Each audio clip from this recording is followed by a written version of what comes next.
mendapatkan kemenangan pertama kita. So, MPL Arena, mana tepuk tangannya? Ramai sekali dari MPL Arena dan ini benar-benar menjadi match yang menarik banget karena Aura baru satu kali doang menang bang dari matchnya ketika melawan RRQ sejak dibukanya franchise. Alright, dan ini dia bisa dibilang secara tidak langsung banyak orang berkata Aura balik ke setelan pabrik, tapi Aura kali ini akan mencoba membuktikannya. Mereka merombak semua roster yang mereka miliki. Bahkan dengan adanya permainan pattern assassin di kedua belah sisi, cuma minusnya satu. Benedetta bisa ke arah tank. Iya, mungkin ke arah semi nanti bang. Hybrid. Jadi ada hybrid defense, ada juga mungkin satu kayak sosok Hunter Strike ataupun Malefic Roar nantinya untuk sokong damage juga. Karena kalau dari Emblem pasti ke arah Demon Slayer biar nanti kontesnya menang. Oke, lebih mengarah kontes. Kalau Emblem mungkin emang kita udah mulai prioritas ke arah sana ya. Karena pertama dari segi farmingnya lebih cepat. Walaupun Emblem-Emblem lainnya akan lebih kuat dalam segi teamfight. Cuma melihat dari pergerakan dari seorang Kabuki ini, dia udah mulai paham pattern dengan jungle yang mereka miliki. Dan fun fact by Grab, ini adalah pertama kalinya Hai bermain sebagai roamer di MPL Indonesia Season yang ke-11 ini. Dan langsung dicobain di MPL loh bang. Nggak ada ngeri-ngerinya bro. Gak takut sama sekali. Dan Cait ini memang dia user yang terbilang power untuk haritnya. Jadi harus sedikit hati-hati juga nih. Jangan sampai dia dapetin link yang oke. Karena kalau punya item, dia punya absorb shieldnya nantinya bisa nahan damage dari Skylar. Dan bahkan kalau bisa kita bilang ya beberapa belakangan ini para pemain yang power-powernya kayak itu selalu dikeluarkan di MPL. Pertama Rizal kita kemarin lihat Moskovnya power dilepas.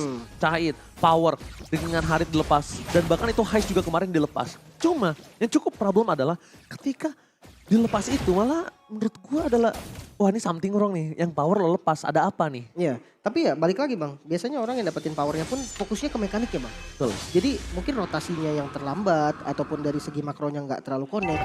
Itu jadi dasar juga sebenarnya bang. Kenapa hero power dilepas tapi kok bisa nggak menang gitu loh. Yes, jadi banyak banget pertimbangan apalagi di sisi Gold Lane yang sekarang menjadi prioritas untuk para tim-tim yang berada di MPL. Lihat Kabuki membuka terlebih dahulu. Kita lihat para pemain dari tim Aura Fire langsung membuka dengan baik. Dengan transfer ke belakang. Hai sedang menggunakan flickernya. Bahkan Fatality kali ini gak berhasil mendapatkan point kill. Di sisi sebaliknya first blood berhasil didapatkan oleh para pemain dari tim Aura. 2 point kill. Kabuki save dengan retributionnya. Albert again and again kali ini ditumbangkan dan bahkan gagal dengan retributionnya. Iya, dengan kontes yang bagus banget. Yang pertama adalah pastinya lebih nyaman dari Kabuki.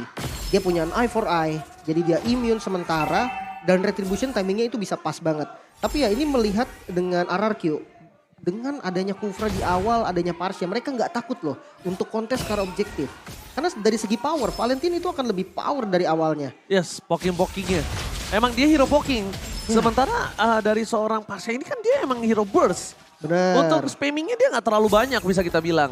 Bahkan di bottom lane melihat adanya Kabuki yang mencoba untuk melakukan rotasi, Skylar harusnya udah tahu kan hal itu ya. Kalau untuk dari map awareness ya, Skylar ini salah satu gold lane yang kuat banget. Sebenarnya Kabuki juga ketika waktu dia di gold lane, map awareness-nya tinggi banget bang. Jadi ketika di mid-nya hilang, dia tuh udah langsung jaga posisi. Mau kemana pun mid-nya pergi, dia tetap jaga second posisi dan retribution masih bisa diamankan oleh Albert. Oke, mengadu retribution kali ini nampaknya Albert udah mulai panas dan ternyata tell prediction-nya kali ini. Untuk RRQ dengan adanya 4 caster dan 2 caster KB dan juga Mirko menuju ke Aura Fire. Kalau aku based on by draft. Dengan adanya draft yang dimiliki RRQ cukup kuat. Bahkan di sisi sebaliknya Lemon lihat mencoba untuk mendominasi Fluffy. Di depan dengan ada Shadow Kid dikeluarkan bersama dengan Veteran Strike. Masih belum bisa diselamatkan Kabuki. Kali ini masih dengan Knife for Knife bersama dengan Alito Vanable. Bahkan menyusun gimana caranya Aura Fire bisa mundur tanpa harus terpick off. Decision yang bagus banget dari Fluffy. Dia ngebuka Black Dragon Form dan dia langsung turun bang. Biar dia dapetin imunnya doang dan rotasi kali ini Hyde yang bakal mimpin ke arah gold lane. Oke, tapi Vesagar kita tahu salah satu hero favoritnya dia juga Farsha. Bahkan itu hero powernya dia sendiri. Dan dengan Valentina ini secara tidak langsung, oke gue bilang Valentina itu emang bisa mengcopy IMU. Tapi kalau ngomongin soal untung, lebih untung kalau ngopi Farsha. Iya. Kalau gue. Mungkin hilangnya tuh cuma satu bang, mobilitas dari burungnya Parsha ini loh yang hilang. Ferry. Ya. Ferdiansyah. Ferry beda dong, Pulo. Pulo. Tapi kalau namanya kontes turtle ya, walaupun tadi kita lihat yang menang adalah Aura Fire dan dari segi network pun Aura Fire masih unggul bahkan dari killnya. RRQ tetap harus kontes. Yes. Karena kalau dibiarin free, dapetin buff turtle, Kabuki akan semena-mena nanti masuk ke gold ataupun XP. Yes, dan bahkan Kabuki mungkin rotasinya akan lebih cepat dibandingkan seorang Albert ya. Melihat adanya satu buah turtle yang salah dibuka oleh para pemain dari tim RRQ. Tim RRQ akan lebih mundur untuk ke arah belakang. Tarik sejenak melihat potensi gold yang cukup. Ini hitungannya di early, di 5 menit awal. 1000 tuh tinggi loh, beda 1000 tuh jauh loh. Terasa. Itu berasa banget. Karena kalau mungkin Mutiara menit-menit di atas 10 menit nggak terlalu terasa. Kabuki membuka terlebih dahulu. Ada VN di depan sana. Hai memberikan sedikit informasi, menjaga turtle dengan sangat aman karena kalau ada yang mendekat akan ada fatal ditembakkan. Retribution from Kabuki tetap berhasil mendapatkan satu buah turtle dengan cukup mahal. Dua turtle diamankan, Lemon di arah belakang mendapatkan seorang Hai mencoba untuk menyelesaikan tugasnya, tapi VN nggak bisa membuat seorang mendapatkan dibawa kabur dan Lemon tertake down. Lihat, Lemon masuk perangkap dari tim Aura Fire. Wow, sang api, retribution dari Kabuki. Kita tahu Albert. Kita semua mengakui Albert dengan retributionnya. Ternyata dia nggak bisa dapetin 2 kali turtle. Ini menjadi keuntungan yang bahaya sebenarnya. Tapi ternyata salah dibalikan kembali karena Natu Blazing Duet dari belakang dan bahkan Shadow Kill. Setidaknya at least mendapatkan satu buah point kill yang dimiliki dari tim RRQ. Pecah telur di menit yang ke-6. Untuk RRQ itu adalah waktu yang lama. Ya, 6 menit baru dapetin 1 kill. Hai. Lemon masih mau lebih. Satu buah point kill kembali Rainbow. Melakukan rotasi dengan Very-nya. Menuju ke arah bottom lane. Mencoba untuk membalikan kembali keadaan. Mengejar ketertinggalan gold hingga terbayar 600 perak saja sekarang. Iya, ini dia Bang yang tadi sempat lu bilang juga karena ketika memang fitur ice track-nya diambil, mungkin impact-nya masih sama. Tapi nggak untuk mobilitas Bang. Kita tahu Rainbow tadi langsung muter ke belakang. Dan dia punya range yang jauh banget untuk dapetin 1 kill. Sementara dari segi item, mungkin dari Harit Cait terlebih dahulu nih. Spam dari Chrono Dash udah bisa dilakukan karena udah ada 2 cooldown. Reduction yang cukup banget untuk nge-spam Chrono Dash nanti ketika zaman Force. Yes, tapi satu lagi item mungkin bulu yang sangat ditunggu oleh seorang Cait. Dia akan memberikan dia sedikit damage untuk 1-by-1 situation dengan seorang Skylar. Skylar ini mulai harus lebih respect. Ingat, Facehugger burst damage yang makin late game makin free. Mungkin Athena Shield akan menjadi jawaban dari seorang Skylar, walaupun bukan sekarang. Tapi kalau misalnya bukan sekarang, lawannya dia juga kan bukan seorang physical damage. Jadi nggak terlalu bermasalah kalau dibuat Athena di item ketiga. Iya, itu gue setuju. Dan dari segi gold ya, kita tahu RRQ digempur habis loh sama Aura. Tapi yang paling tajir tadi Skylar ternyata Bang. Betul, karena Skylar free. Mereka ini Aura Fire berhasil memenangkan team fight selalu di arah turtle. Dan ini dia penentuan.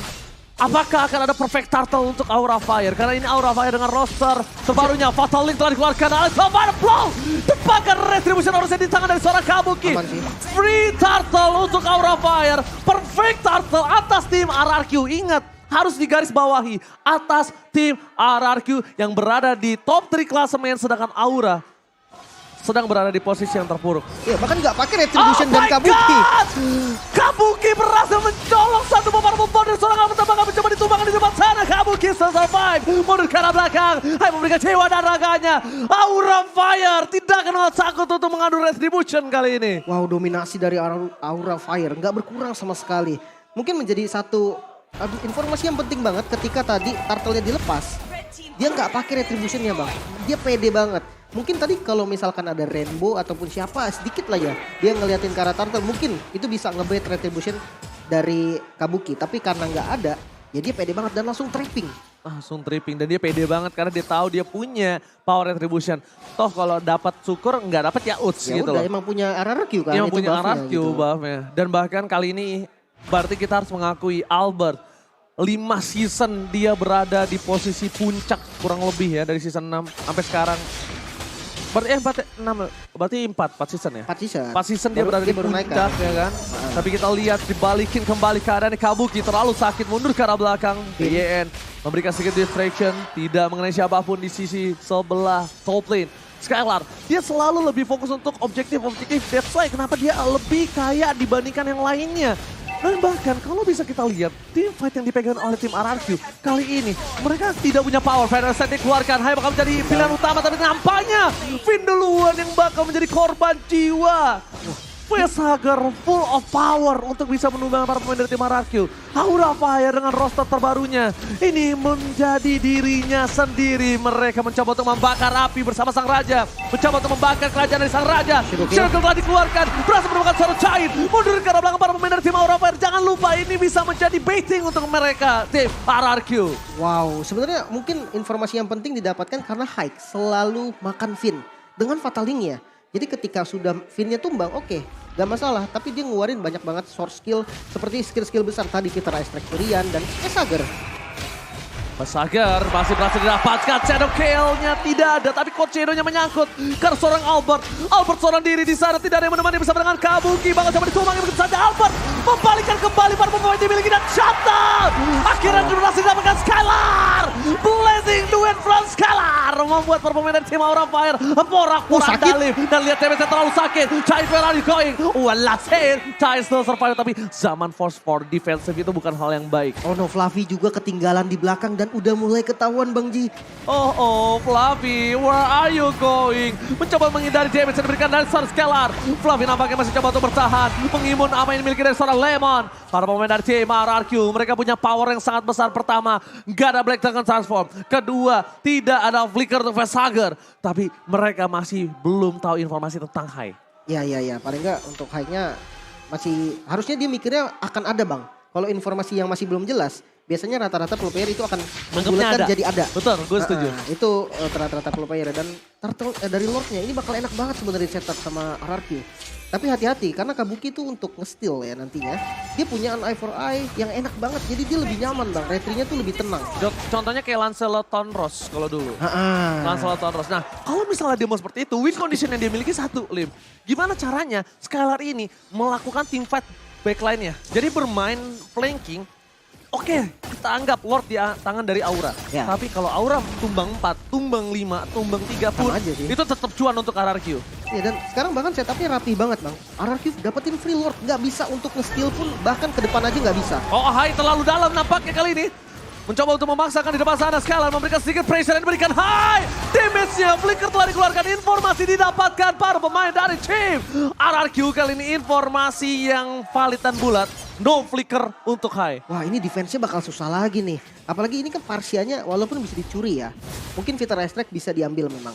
Tapi sayangnya Rainbow ini yang punya Fitter Strike asli. Bisa juga nih membombardir bagian belakangnya. Seperti Cait, seperti Facehugger. Tipe-tipe yang gak terlalu keras itu bahaya sih. Alright. Yang tidak terlalu keras, bahkan yang keras saja lebih berbahaya. Lihat Hai. Cet. Itu sangat sakit tapi Buset. mencoba di-poking begitu saja. Skylar tak kenal takut. Tapi ingat Skylar damage dari Facehugger yang mulai harus diperhatikan sih. Damage, gua kalau melihat Skylar ini bukan Cait lawannya, Facehugger. Dia bisa burst ya. Bisa burst dan bahkan dia bisa dibikin linglung cloud di depan sana. Ada Kabuki, Knife for Night telah dikeluarkan para pemain dari tim RRQ. Memasang menuju ke arah top dan mid lane-nya. Pemecahkan pasif yang dimiliki oleh tim Aura Fire di best turret mereka. Mengejutkan sekali 2.300 gold malah dipimpin dari tim RRQ. Mereka membalikan kembali keadaannya. Mendorong wave-nya dengan masih ada satu buah minion. Super di arah tengah dan di arah top lane. No base turret pasif. Di bottom lane. Pasif dikeluarkan oleh seorang Rainbow. Fireworks ternyata satu membuat talinya gagal. Dibalikan kembali keadaannya. Skylar trigger disiplin dari segi blazing duet yang belum ada. Dan diving ke dalam blazing duet from Skylar. Berhasil memporak-porandakan para pemain dari tim Aura Fire. Giant, Shadow Kill, bahkan Aura Fire. Gila 3 pemainnya. Ini bencana untuk tim Aura Fire. Wah Vayne sang kapten dari sang raja. Bisa dapetin 3 pemain langsung dan Hai kali ini bakal dikejar juga. Mau dipaksa sepertinya Bang. Oke, tapi Kabuki, kamu terlalu dalam. Dan bahkan terperangkap di depan sana. Masih coba untuk selamat. Kabuki still survive. Oh my god, leave. Defense yang bagus sebenarnya sih. Walaupun kehilangan 2 base turret ya. Jujur, dengan timing yang bagus tadi dari Finn, itu bisa di-end loh sama RRQ. Kalau memang tadi dia escape-nya nggak bagus. Sementara untuk counter initiate-nya sendiri, Aura Fire bermodalkan Kabuki menurut gue itu udah satu hal yang paling penting. Di timing yang pas lihat, Iron Rage kena ke arah 3, follow up-nya Blazing Duet. Kalau mereka seandainya jalannya satu arah Bang, ke arah base bareng-bareng, itu rata Bang. Rata itu. Karena kena damage Blazing Duetnya barengan. Tapi sayang karena Blazing mereka Duetnya di kanan. Iya mereka mencar. Jadi damage-nya nggak terlalu kena semua dan ada beberapa yang selamat. Alhasil masih bisa defense. Tapi dengan adanya lot yang pertama aja menurut aku pribadi ya, dengan adanya 2 base turret yang pecah itu udah cuan banget sih. Itu Ya. udah paling mahal. Karena mereka masih ada pasif. Mereka lotnya masih lembek, masih lembut. Tapi lihat bakal coba dipasang di depan sana. Skylar mundur ke arah belakang, Gocek. coba dipasang. Masih dikocok begitu saja. One last hit. Solo pick up habis terjadi tapi Blazing Duet bersama dengan Fatali dikeluarkan begitu saja. Shadow Kill membuat seorang Hunter berangkat bersama dengan Versaka dan Kain. One last man dari top lane harus hilang. Ini bencana untuk tim Aura Fire. Ganking gaming yang mencoba mereka lakukan. Tapi nampaknya belum berhasil. Skylar sebagai seorang baiting malah melakukan jebating terhadap para pemain tim Aura Fire. Kabuki, one man show versus everybody. Immortality pecah. Peter Bowen sangat bebas dan Aura Fire tetap ditekuk. Kemenangan untuk Sang Raja di game yang pertama. Wow, Sang Raja dari segala raja bisa mendapatkan 1 poin kemenangan yang manis banget. Karena apa? Karena di awalnya mereka di-press bang. Di-press habis. Tapi masih bisa farming dari Skylar, dari